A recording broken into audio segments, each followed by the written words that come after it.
بہت اچھا سوال کیا کہ اگر کوئی والدہ ایسا کہے اپنے بیٹے سے کہ بیوی کو طلاق دے دو، اگر بیٹا نہ مانے تو کیا اس پر گواہ ہے؟ دیکھیے سب سے پہلی چیز، اور اس کو میں ایسا سوال کرتا ہوں، والد اور والدہ والدین اگر طلاق کا کہے، اور اس معاملے میں ہوتا ہی ہے کہ جب بھی والدین طلاق کا بولے اور بیٹا نہ دے تو اس کے لیے ایک روایت لوگ لاتے ہیں جو صحیح بخاری کی حدیث ہے کہ ابراہیم علیہ السلام اپنے بیٹے کے گھر اسماعیل کی آئے، آ کر ملاقات کی، ایک عورت تھی، سلام کیا، اس نے پوچھا کیسی گزرتی ہے، معلوم ہوا کہ وہ اسماعیل کی بیوی، اسماعیل علیہ السلام گھر پر نہیں تھے، کہا بہت مشکل ہے، اسماعیل لاتے ہیں کبھی گھر چلتا ہے نہیں چلتا، ناشکرانے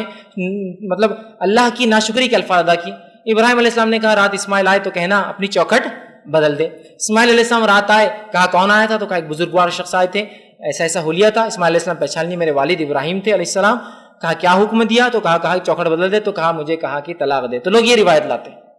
کہ دیکھو اسماعیل نے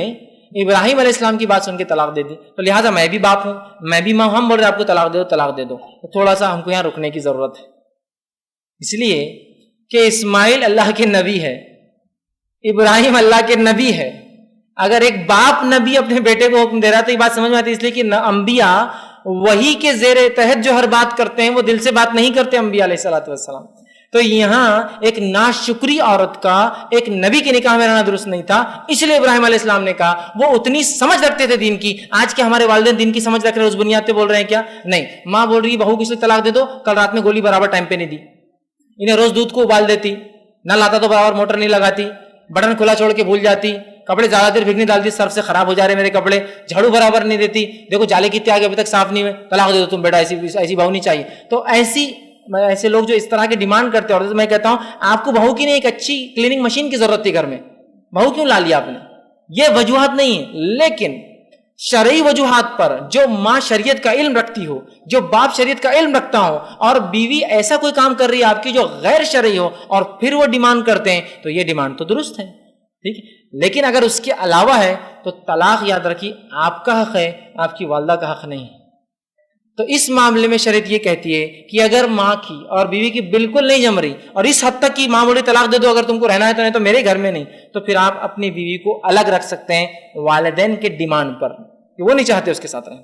لیکن ان کی جمتی نہیں، آپ ان کو الگ رکھ سکتے ہیں، لیکن ان کے حق آپ پر واجب ہے، آپ ان کے حق ادا کرتے رہے، اس کے بھی حق ادا کرتے رہے، لیکن صرف ان کے بولنے پر طلاق دینا، جبکہ وہ کتاب و سنت کا علم نہیں، دنیاوی مفادات یا دنیاوی چیزوں کی بنیاد پر کہ جہیز کا وعدہ ہوا آیا نہیں، یہ تھوڑی تھوڑی باتوں پہ جو انبن چھوٹی موٹی ہوتی چلتے رہتی ہے ہر گھر کے اندر، جہاں دو برتن ہوں گے آوازیں تو ہوں گی نا ماں بھائی، تو بہرحال اس بنیاد پہ کرتے ہیں، اس بنیاد اور اس چیز کو مانا نہیں جائیں گا۔ اور آپ اپنا ڈیسیژن لیجئے، آپ اگر دین پہ چل سکتے ہیں اس کے نکاح میں رہ کر تو درست ہے، اگر آپ کو لگتا ہے میرے لیے واقعی میں تکلیف ہے، ماں بھی بول رہی چھوڑ دو، تو بہرحال پھر آپ کا ڈیسیژن آپ لے سکتے ہیں، لیکن ماں کے بولنے پر دینا پھر پچھتاتے رہنا یہ درست نہیں ہوگا۔ تھوڑے دن الگ رہیے، لگتا ہے واقعی میں جینوین ہے، والدہ بھی صحیح بول رہی ہے، تو پھر بہرحال وہ آپ کا ڈیسیژن ہوگا، آپ بہرحال وہ لے سکتے ہیں۔ بھائی حدیثوں سے تو یہی آتا ہے کہ ماں کا حکم ماننا چاہیے۔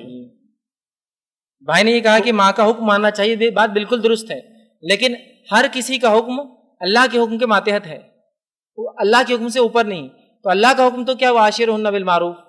کہ ان کے ساتھ اچھائی سے سلوک کرو، نبی اکرم صلی اللہ علیہ وسلم فرماتے ہیں ان میں کچھ ٹیڑھاپن ہوتا ہی ہے، ان کی اصلاح کرو، تو آپ کو وہ حکم کرنا ہے، اس کے تحت والدین کہہ رہے تو میں کہہ رہا ہوں آپ مانیے، اگر اس کے تحت ان کا حکم نہیں ہے تو پھر آپ نہیں مانیں گے، اس لیے کہ مخلوق کی اطاعت خالق کی ناراضگی میں نہیں ہوتی، اور طلاق ایک بہت برا عمل ہے، شریعت نے بہرحال اس کو پسند نہیں کیا۔ اسی پہ ہم اپنی بات ختم کریں گے۔ وآخر دعوانا